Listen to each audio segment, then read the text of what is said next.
Okay guys, I greet you in the name of our Lord Jesus Christ, and today we have our trainer, and welcome to Prince Nep TV. If you have not subscribed, please you can subscribe and share, and follow us because we have good content. We have our trainer here, our counselor. She will greet you. Then we continue with our today's topic, which is uniqueness of a person. I believe you are going to enjoy it. Welcome so much. Thank you very much for this opportunity that I have gotten. My name is Andred Kamunde. I'm a counselor by profession. I'm also a mediator, I'm also a teacher. I deal with drugs, I deal with suicide matters, and I'm happy to be here, and I greet you all. This is an opportunity to share what I have also learned and experienced from other areas. And this is what mostly I give to the children when I'm training them, because I want them to understand about their developmental programs or plans. And that is now, when I'm teaching them, because I want them to be responsible and to set their own goals as much as they are living in different environments. This is a matter of now a person planning for their future life. So what I start with, I tell them, yes, we are all born in the families. And that is the first environment. And there is what we learn in the families, in our families. There we have parents or other relatives or even guardians. Then some children, of course, are in children's homes, but they also learn a lot from those homes. So they also should know how to plan their lives. Then the other environment is when they leave home, they go to different places. They go to different schools, they go to churches, they go to the community, society, they make their own friends. That is another environment. And they pick a lot from those environments. If it is a church, all the churches are not the same. They have different administrations, and there's the way they run their affairs. So that environment also builds that person. The third one, which is very, very crucial, the others are important, but the third one is very crucial because this is where now the individual patterns their own lives.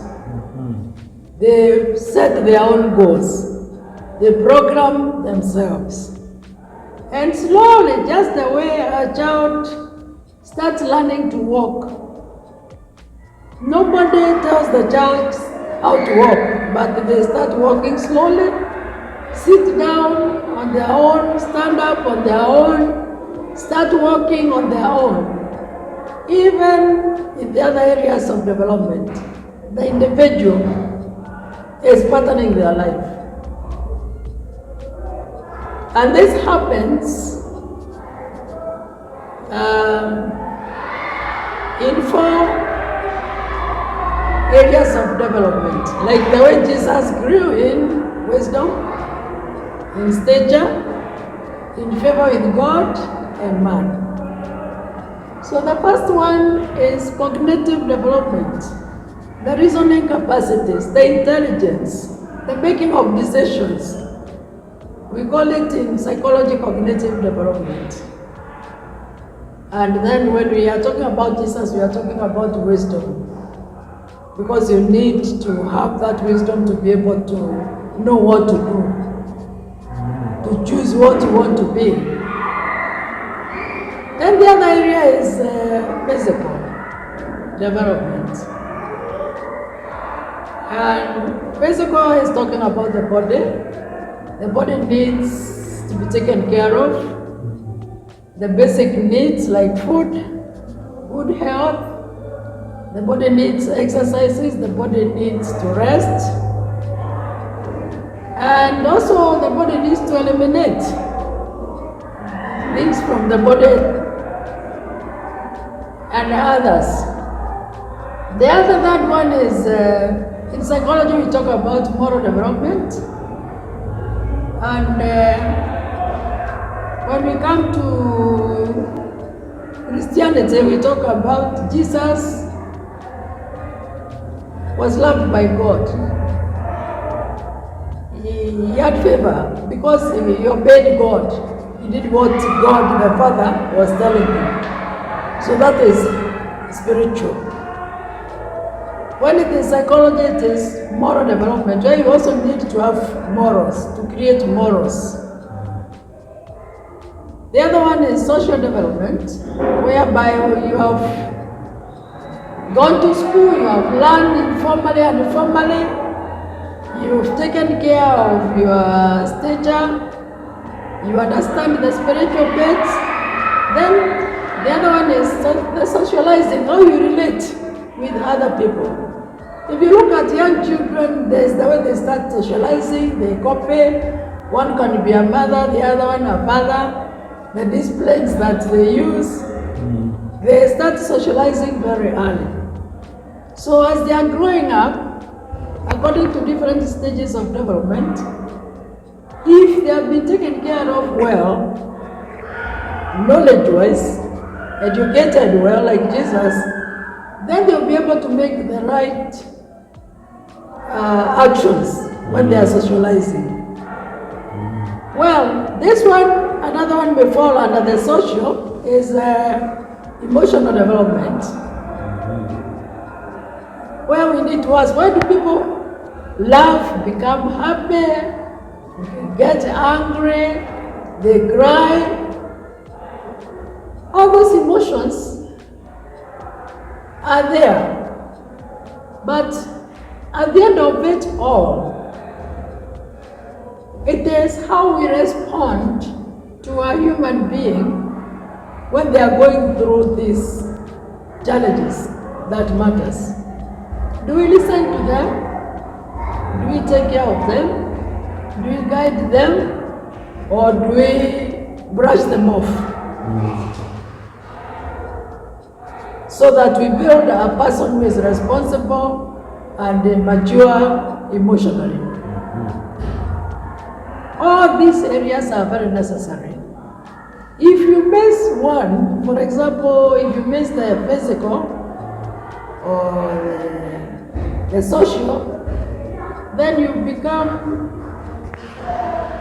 you are not complete.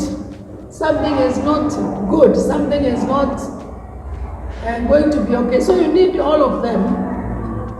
Like the way Jesus grew up in the 4 areas for you to be okay and to be responsible.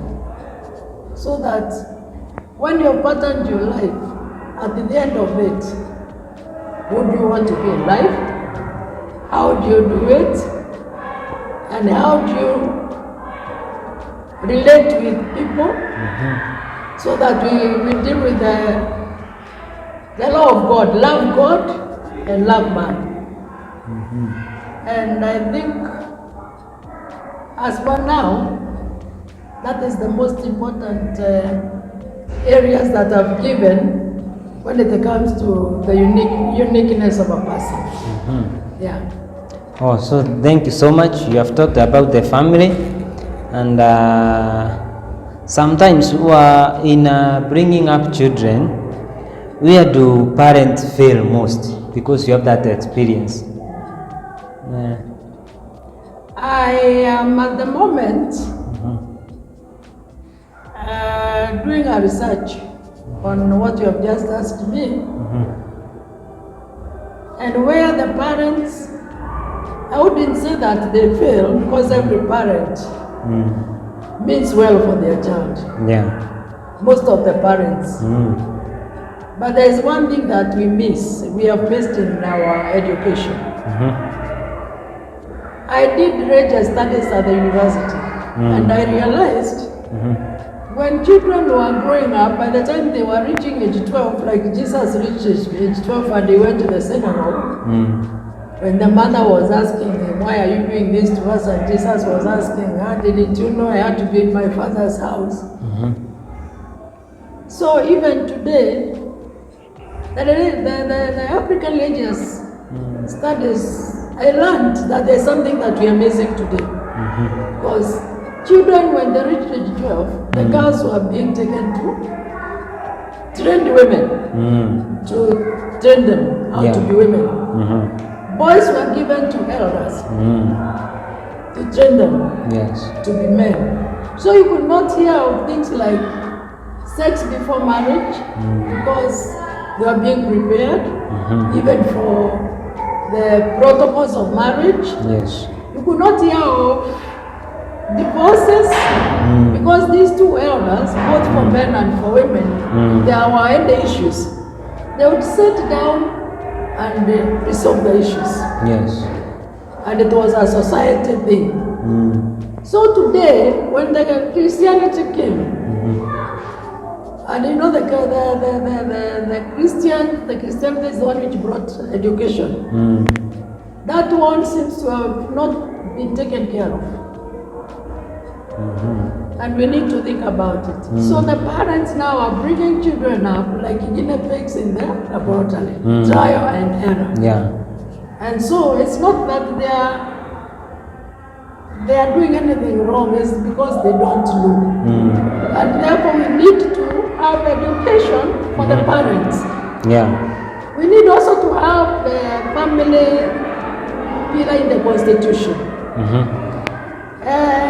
This book of Isaiah, chapter 9, 6 to 7, talks about Jesus coming as a wonderful counselor, Almighty God, everlasting Father. So we are not seeing counseling embraced very much, either in the government or even in the church, which needs to be taken care of. We are also not seeing the family pillar in the church and also in the government. It is just being touched here and there. We have three institutions of God: the church, the family, and the three bodies of the government. But now you see, the family, which is the major institution, is not fully entrenched in the Constitution. Because it is even the pillar that God used to fulfill his purpose. So it is about education and knowledge that we are lacking. Hey, it's good. So, viewers, it was an introduction of this topic, and I hope you are going to enjoy. We are going to be meeting in many days according to our schedule, and I believe you are going to enjoy our topics so that we can bring up children and a generation that fear God, generation that has what it takes, because we have our trainers and we are supposed to be using them. If you are there and you are a parent, keep a date with us, because we are going to go deep with this topic and many other topics, because our trainer is full of things, is packed so that she can give us what we require for our children and also for us, especially young fathers and young mothers. We have good topics for you, and we believe that with the help of God, we are going to go far and we are going to learn many things. So thank you so much, our trainer. I believe when we meet next time, we are going to elaborate more and more deeper in these things, because I would also like to know, even after as we conclude, if I miss about the family, I'm not equipped well by the parents. I also miss on the side of environment, other environmental things that can make me what I am supposed to be as I grow up. What next? What next? When I miss everything, because it is possible. There are children who miss everything. What next for them? If you look at what is happening, especially on the side of discipline, even Christians will put a verse to you that says, spare the rod and spoil the child. Them they believe in beating. And you know when they are beating, they are also throwing words to destroy the child. Yes. But I've always asked, when Moses was carrying his rod, how was he using it?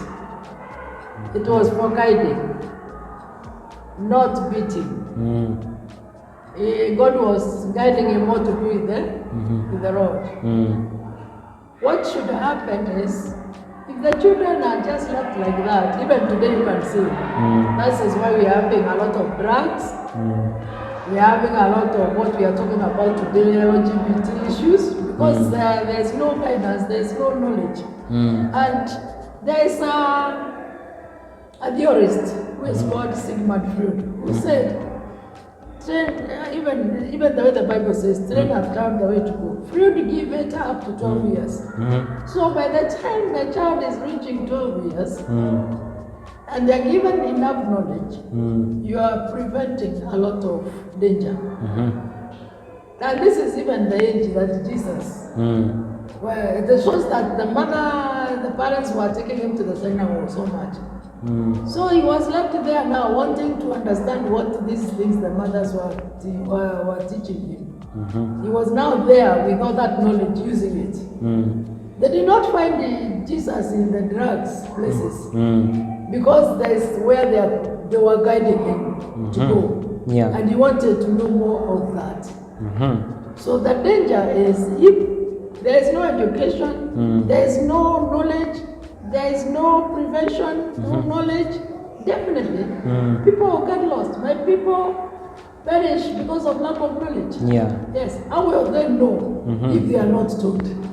So the critical age is between age 5 or 1 to 12. Let's start from 1 to 12. Because the baby starts learning how to breastfeed. So there is a big hope in a child who has been nurtured, who has gotten good knowledge and education from the 1 to 12. So with the parents, if they learn, they are accepted to learn about parenting. We would be having a very peaceful world. Yes. Oh, I believe our viewers, I believe if you can touch the bell next to you, there is a place that is written subscribe. Touch the bell so that you can get the notifications of every video that we upload in this channel. And thank you so much for following us. I believe next time you get the notification, and we are planning to becoming live in Facebook and live in YouTube according to the will of God. So until next time, let's meet again. Bye.